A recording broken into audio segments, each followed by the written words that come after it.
안녕하세요. 코인 랩소디 오늘도 여러분들과 함께합니다. 본부장님 나와 계십니다. 안녕하세요. 안녕하세요. 반갑습니다. 네. 오늘도 제 이야기부터 또 같이 얘기를 나눠보겠습니다.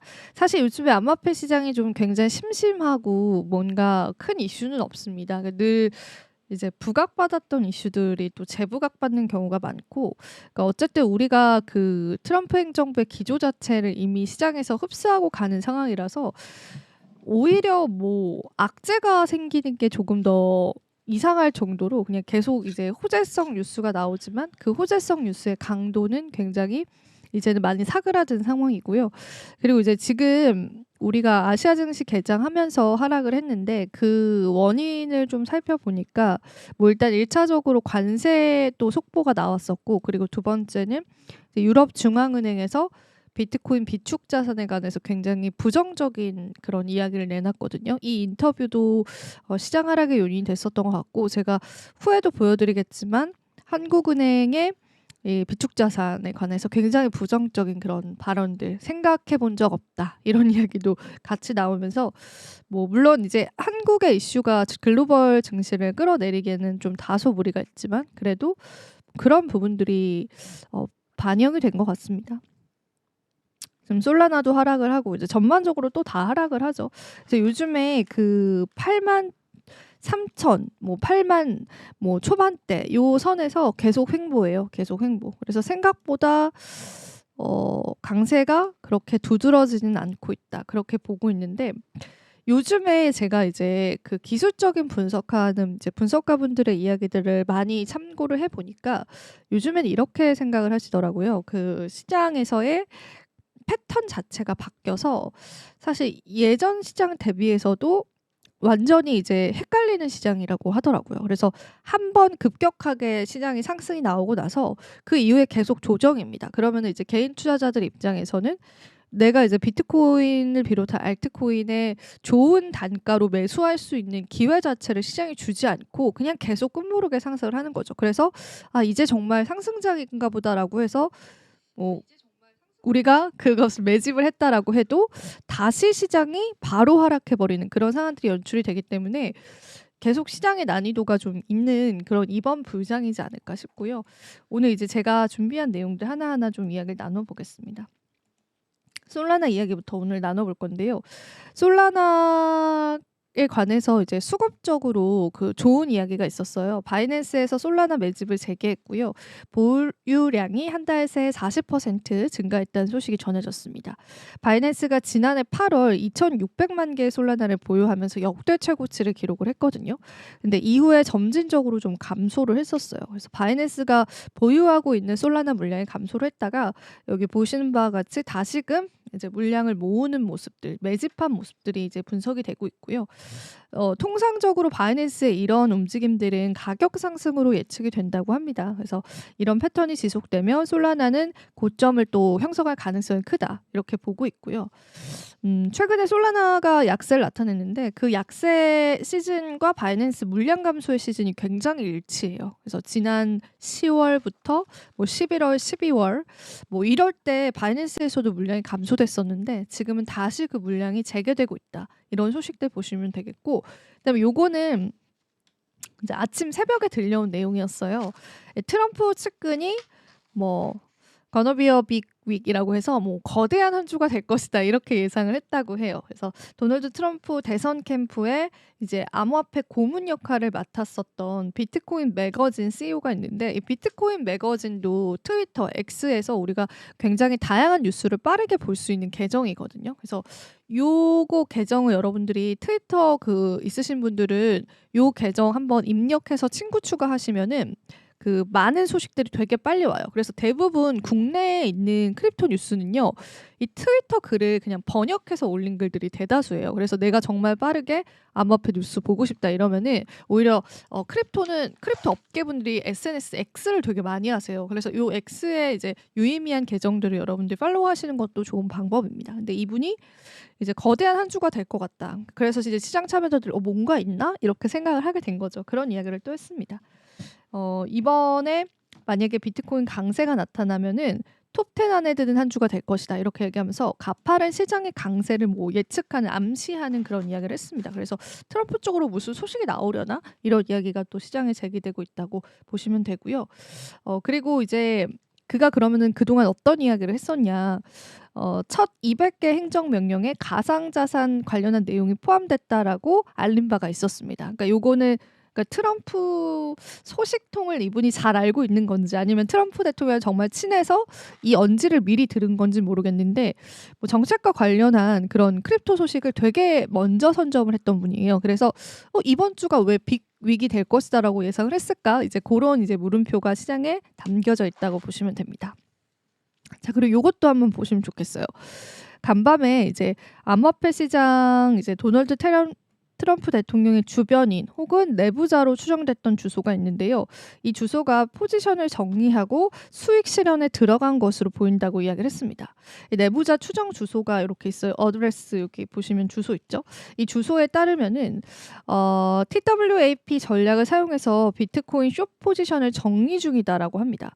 그리고 이제 그 집계를 했던 당시에 90분 동안 비트코인 108개 규모의 하락 베팅 포지션을 정리를 했고 현재는 5,500개에 달하는 숏 포지션을 보유하고 있는데 해당 계정은 50배 레버리지라는 초고위험 투자를 감행해서 큰 규모의 수익을 거뒀고 이에 대해서 커뮤니티는 이 해당 계정이 트럼프 내부자다라는 그런 이제 주변인이다 이런 추측을 하고 있어요. 그래서 지금 이 계정을 팔로우를 해보니까 숏 포지션을 정리했다는 소식이 나오더라고요. 그래서 이것도 같이 전달을 해드리고 싶어서 가지고 왔고요.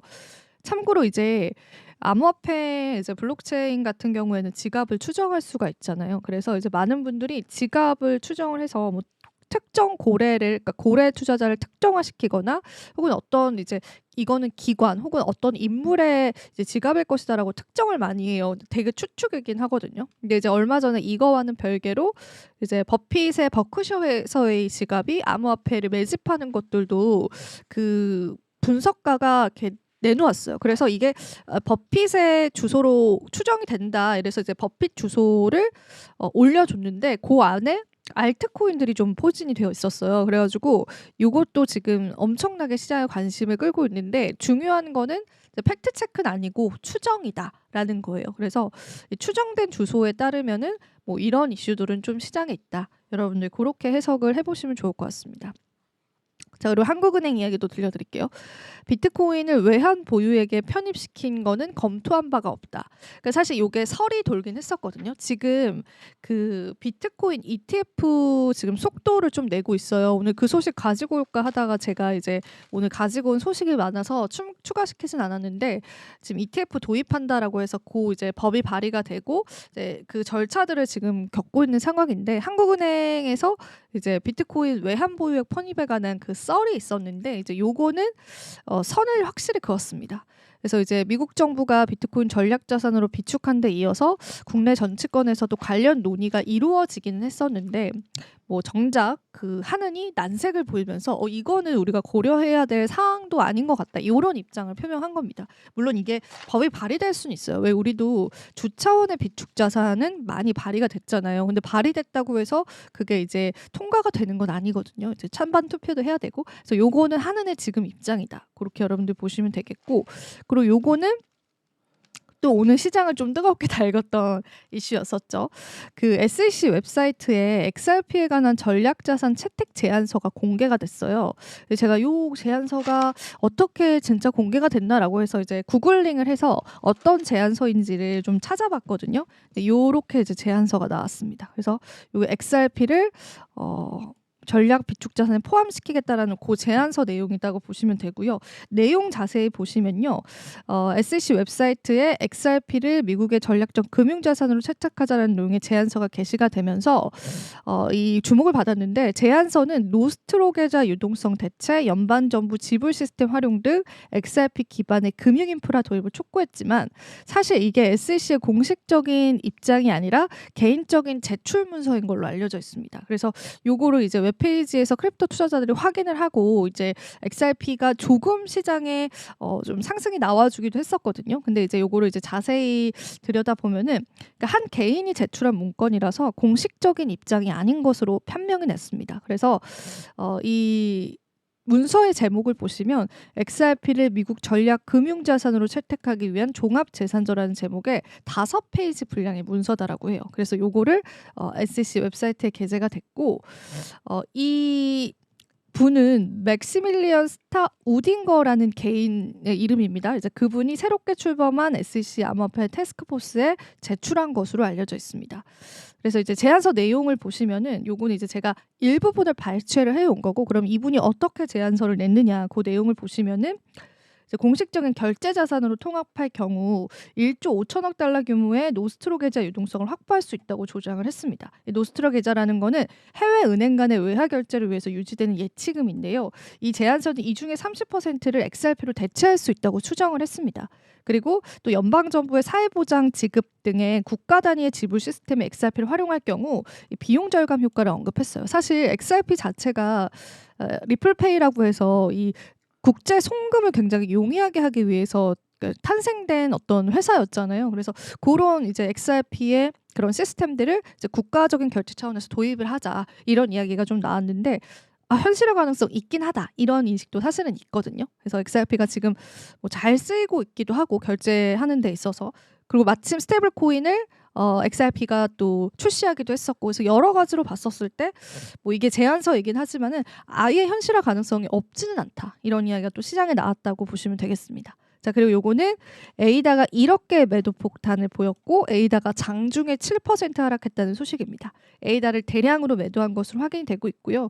1억 개 이상의 에이다가 지난주에 매도되면서 이제 시장 충격을 가해졌었고 에이다 약간 폭락 사태까지 일으켜졌다, 그렇게 보시면 되겠습니다.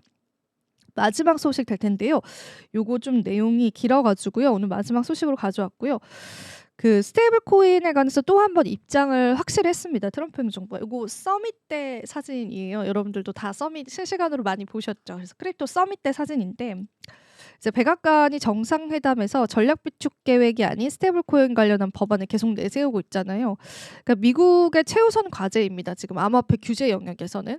그래서 이제 이 스테이블 코인을 활용해서 막대한 재정 적자 완화 방안을 모색하고 있다는 분석이 나오고 있고요. 그러니까 애초에 이제 센시아 로미스 의원이 그러니까 비축 자산으로 이제 연방 이제 정부 차원에서 넣자라고 했던 거에 그 의도도 이 막대한 그 정부 지출을 만회할 수 있다라는 이야기였거든요. 근데 오히려 트럼프 행정부는 스테이블 코인을 통해서 이 국가 부채를 해결하려고 하는 모습들이 좀 보인다라는 맥락이에요. 그렇게 이해를 해보시면 되겠고, 그 다음에 통상적으로 스테이블 코인은 그 가치를 지탱하기 위해서 담보를 두게 되는데 미국채를 담보로 활용을 하는 경우가 많아요. 요거랑은 별개로 스테이블 코인의 가장 큰 회사인 테더도요, 지금 미국의 국채를 사고 있거든요. 근데 그 미국 국채의 양이요, 웬만한 그 나라가 가지고 있는 미국의 국채보다 더 양이 많아요. 그러니까 테더가 이제 미국의 국채 자체를 보유량도 되게 많거든요. 그러니까 이 부분에 관한 연결고리도 여러분들 있다고 해석을 하시면 되겠습니다. 그리고 스테이블 코인이 내년에 720조가 넘어갈 것이다라는 전망도 나왔어요. 그래서 아마 스테이블 코인이 시장의 가파른 성장세를 이끌 것이다라고 보고 있고요. 번스타인 같은 경우에는 스테이블 코인 시장 규모가 약 5천억 달러인데 이게 727조 규모거든요. 그래서 전 세계 은행의 절반이 스테이블 코인 관련한 서비스를 제공할 가능성이 크다라고 했습니다. 그리고 이제 통상적으로 스테이블 코인 발행량과 유통량이 증가하는 것은 가상자산 시장에 관한 자금 유입을 기대할 수 있어서 시장에서는 긍정적으로 보고는 있습니다. 하지만 각각 개별 코인에 관한 모멘텀을 줄 수 있을까? 그 부분에는 약간의 물음표가 들고요. 마지막으로 스테이블 코인이 지금 공급량이 증가하고 있다는 온체인 지표도 같이 보여드릴게요. 그래서 요거는 암호화폐 시장이 보시는 바와 같이 이게 비트코인 가격이거든요. 약세를 나타냈음에도 불구하고 스테이블 코인 공급량은 오히려 늘어가고 있다. 그래서 이제 스테이블 코인이 실제로 시장 내에서도 이제 굉장히 많은 사람들이 활용도 하고 있고, 이제 암호화폐 시장이 좀 약세장일 때 스테이블 코인으로 바꿔서 이제 자산을 보유하고 있는 그런 상황들이 늘고 있다고 여러분들이 해석해 보시면 좋겠습니다.